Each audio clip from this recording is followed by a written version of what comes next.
Basically what we've got a globalized society, and I do use that term warily, but interconnection, merrily going along, 17th century, 16th, 15th, 14th, 13th, everybody's having fun being diplomatic and trading, and there's reciprocity going on.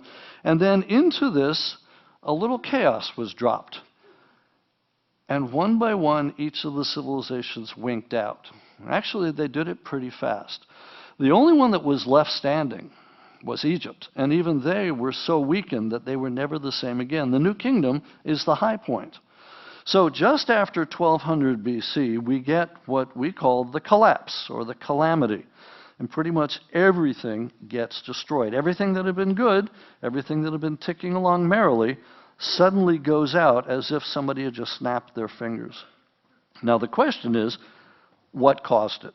And that's been one of history's great mysteries. One thing we can say is that the magnitude of the collapse when it did take place was enormous.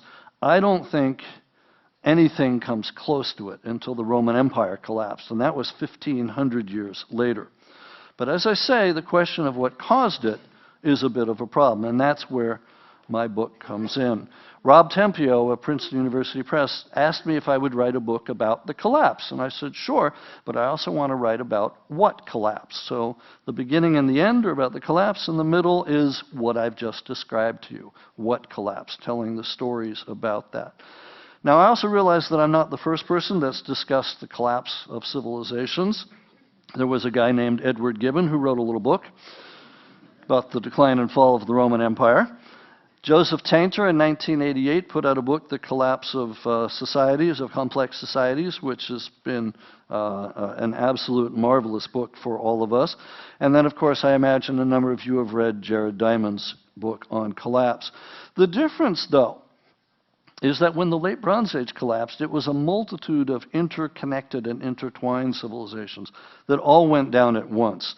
These books mostly are talking about the decline of a single civilization at a time.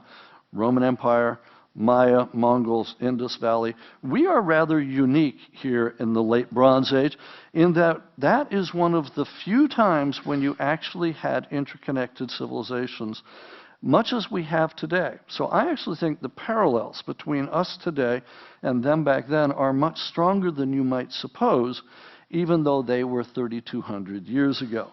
So anything that we can learn about their collapse, I think, is not just idly studying ancient history, but may contain some lessons for us today.